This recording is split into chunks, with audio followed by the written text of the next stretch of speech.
Vidéo, aujourd'hui nous allons parler notamment de Excel. Excel qui est un logiciel de package Office, qui est un logiciel très puissant qui nous permettra à tout ensemble de gérer de manière automatique des calculs, également de gérer les analyses avec les graphes.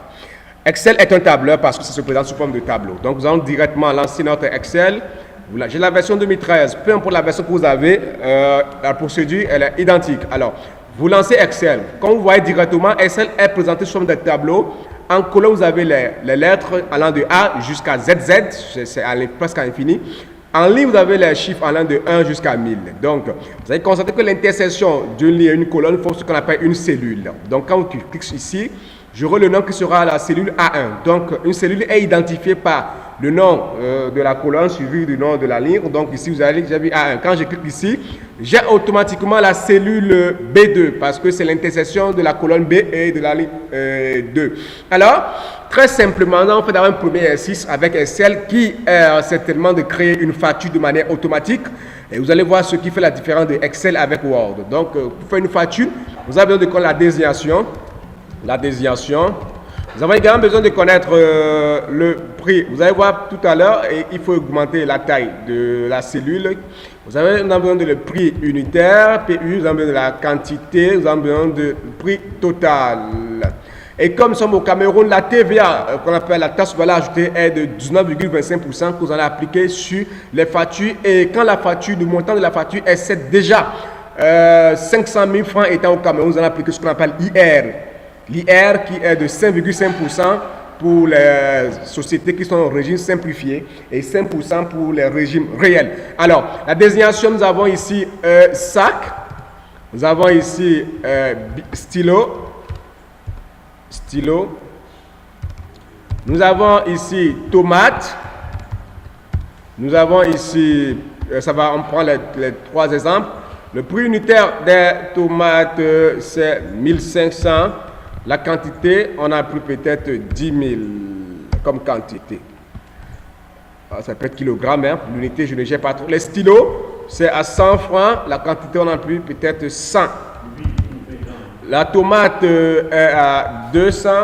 La quantité, nous avons peut-être 50. Alors, nous avons ici la TVA, MT, TVA. Dans ici, TVA, entre parenthèses, 19, je n'ai pas mis la parenthèse, 19,25%. Nous avons également l'IR. Bon, là, avant de faire ça, on va calculer total hors taxe d'abord. THT, total hors taxe. Nous avons la TVA et surtout nous avons l'IR qui est à 5,5%. Et ensuite, nous avons Total Tout Task Compris, TTC. Alors, comme c'est comme ça, qu'est-ce qui va se passer? Vous allez constater que le total hors taxe, c'est la somme des prix total. Donc ici, qu'est-ce qu'il faut faire? Il faut calculer le prix total qui n'a rien d'autre que la quantité par prix unitaire.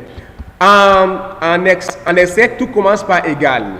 Vous faites égal la cellule B2 multipliée par la cellule C2.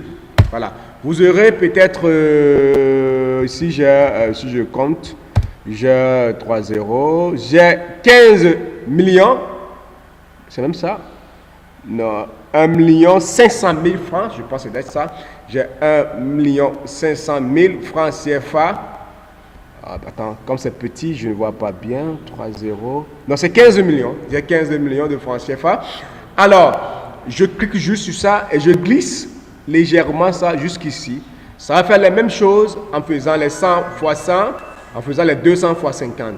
Donc, vous allez constater que quand d'autres peuvent peut-être ils vont faire égal 1500, vous allez voir peut-être ils vont faire égal 1500 multiplié par 10 000. D'autres vont dire qu'ils vont faire comme ça. Et là, ils auront un problème. Parce que quand la valeur va changer ici, au lieu de plus une 150, je mets 1100, je mets 150. Ici, ça change de manière automatique, mais par contre, ici, ça ne change pas. Alors, les opérations s'effectuent sur le nom des cellules et non des valeurs des cellules. Vous gardez ça en tête. Les opérations s'effectuent sur le nom des cellules et non sur la valeur des cellules. Alors, nous allons faire ici la somme. Ici, c'est la somme des prix totales. Donc là, il y a deux possibilités. Soit vous faites égal somme,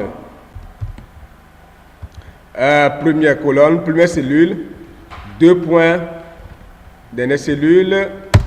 Vous avez ça. Ou soit vous faites égal somme égale cellule C, D2 plus D3 plus D4. Vous aurez la même chose.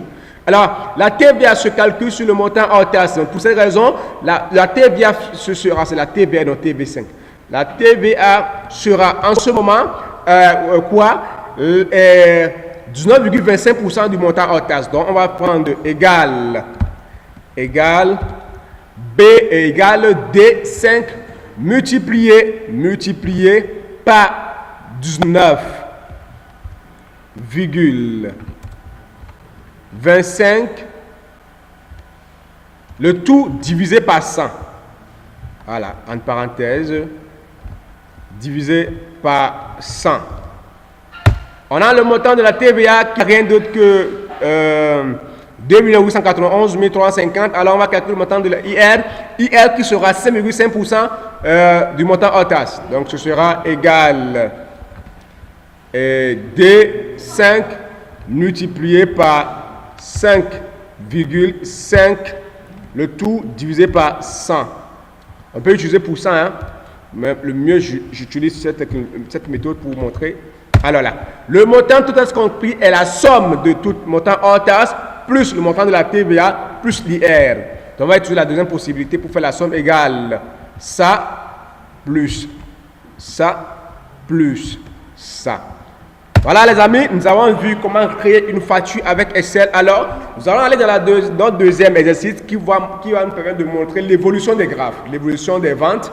Alors, pour cette raison, on en arrive ici, on crée une deuxième feuille qu'on va faire mois. Ici, on aura vente. Par contre, ici, on aura état ou analyse. Analyse. Voilà. Mois de janvier. Bon, on va d'abord utiliser estimation. Estimation. Ensuite, on a janvier. On a février. On a mars. On a avril. Parce qu'on a en avril, on va s'arrêter en avril. Alors, estimation. Quand vous créez votre société, la première des choses à faire, vous devez avoir un objectif, un chiffre d'affaires à atteindre. On veut atteindre par mois, supposons notre estimation par mois est d'avoir 2 millions. 2 millions. Voilà.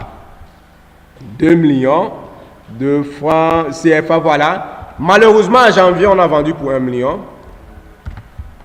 Voilà. Oui. En février, nous avons vendu pour 3 millions. En mars, on est à 600 000. Et en avril, on est resté à 600 000. Alors, l'analyse peut se faire de plusieurs façons.